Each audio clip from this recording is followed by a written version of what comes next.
with the green. I go forward with the green button, and then red to go. Okay. Thank you. Good morning, everyone. My name is Mari Carmen Martinez Diaz, and today I'm going to be talking about sea country mapping to manage crown-of-thorns starfish in the Great Barrier Reef. And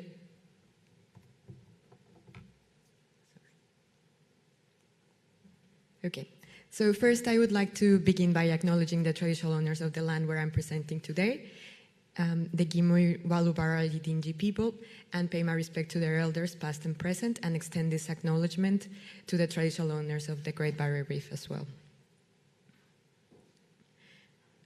I also want to introduce myself. I am a postdoc researcher at CGS-CSIRO, and my area of interest is how people's values can guide conservation actions. So I'm going to start with a bit of context for this project research. The Great Barrier Reef is facing unprecedented threats, and one of them is the cyclical outbreaks of crown-of-thorns starfish, which are a key threat responsible for the long-term decline of the Great Barrier Reef. So managing COTS outbreaks in a manner that is inclusive and accounts for rights holders and stakes and multiple stakeholders' perspectives demands genuine partnerships. So what's been done to manage crown-of-thorns starfish, the Crown-of-Thorns Starfish program? So there's some trained crews and vessels are dedicated to manually culling crown-of-thorns starfish using a lethal injection, a single shot of bile salts or vinegar, and the Great Barrier Reef Marine Park Authority is responsible for this program. So the program initially targeted high-value tourism reef sites, and then the program expanded to target ecologically important reefs along the Great Barrier Reef. So the program monitors controlled reefs to inform planning and adapts when new research is available. So how do the COTS Control Program decide which reefs to control? Here's where the reef prioritization process comes into a picture. So there are 3,000 reefs in the Great Barrier Reef that could face starfish outbreaks, and prioritizing reefs for protection is essential.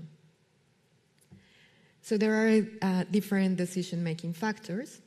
One of them is the ecological decision-making factors, like the outbreak status of the crown-of-thorns starfish, starfish density, coral cover, and larval dispersal. There are also the economic factors, like the tourism data, and also some operational insights, like reef accessibility, weather conditions, and safety considerations. So this is an adaptive process, which means that when there is new information, the process adapts. And this is really important because one of the aspirations of this process is that traditional owner values influence the process as well. So now I'm going to talk about support decision-making through mapping, because the reef prioritization process utilizes the decision-making factors, the ecological and economic decision factors.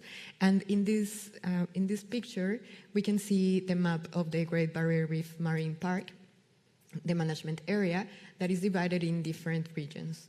So then these reefs are selected, and they can have ecological importance or economic importance, or they can have both ecological and economic importance. And to make these decisions, the process uses spatial data and maps. So with the aspiration of also traditional owners guiding the process, then here is where the support decision-making through mapping comes into a picture as well.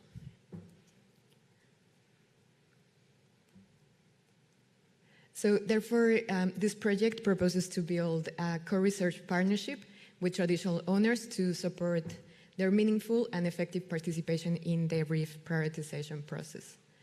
And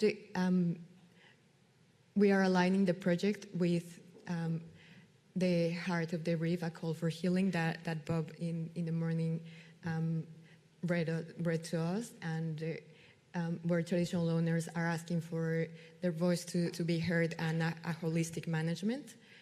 And also with the Traditional Owner Implementation Plan, Reef 2050, where traditional owners are expressing the need to strengthen their involvement and leadership opportunities in COTS management. And also throughout the document, traditional owners are asking for capacity building in mapping for recording and appropriate sharing of indigenous knowledge and information as well. So we aim to co-develop decision-making tools with traditional owners through dialogue, mapping, and participative digital technology, respecting data sovereignty. And I also wanted to include here some principles for convening co-design. So one of them is consent-driven, and I think that is something that we've been hearing a lot today, and also in the workshop yesterday, free, prior, and informed consent. And also an embodied process where we really build deep connections and also use, also offer deep listening and learning and two-way exchange of knowledge in a visual and creative process that is inclusive for traditional owners to participate the way they want to participate and the way they want to share their knowledge. And also it is a process connected to play, so this means respecting cultural practices as well. So in summary, there are three main topics in this project. One is values-driven conservation.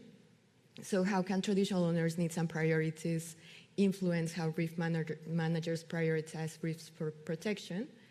The second one is data ownership, how traditional owners want to share their knowledge and participate in decisions about reef prioritization while leading the ownership and control of their data. And the third one is decision support making tools. So can we co-create together tools that benefit traditional owners, help prioritize reefs for Crown-of-Thorns Starfish control, and make decisions about reef conservation more broadly. So can these tools also help traditional owners participate in different projects for conservation in the marine space? And so these are starting points for collaborations and conversations, but this is a project that can adapt to traditional owners' needs and priorities.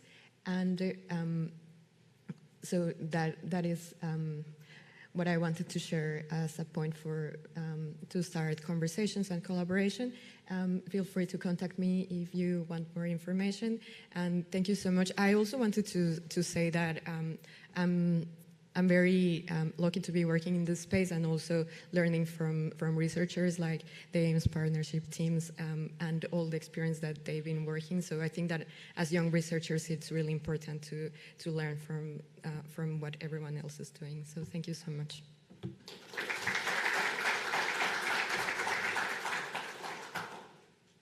Thank you, Mary Carmen. In the spirit of opening up conversations, any questions from the audience or online? Nothing online. Oh, good question. Would you mind coming up to the microphone? Thank you.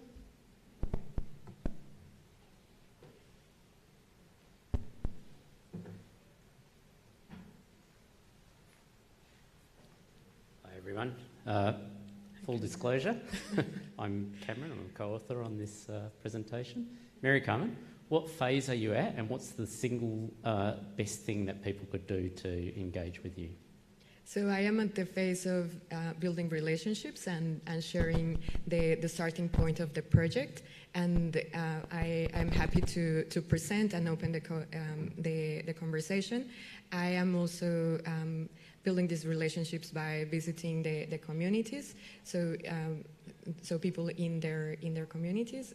So if someone wants to know more about it, that's also something I can do. Thank you, Cameron. Great. Thank you, Mary Carmen. And I'd like to next invite to the stage Katie Chartrand from James Cook University.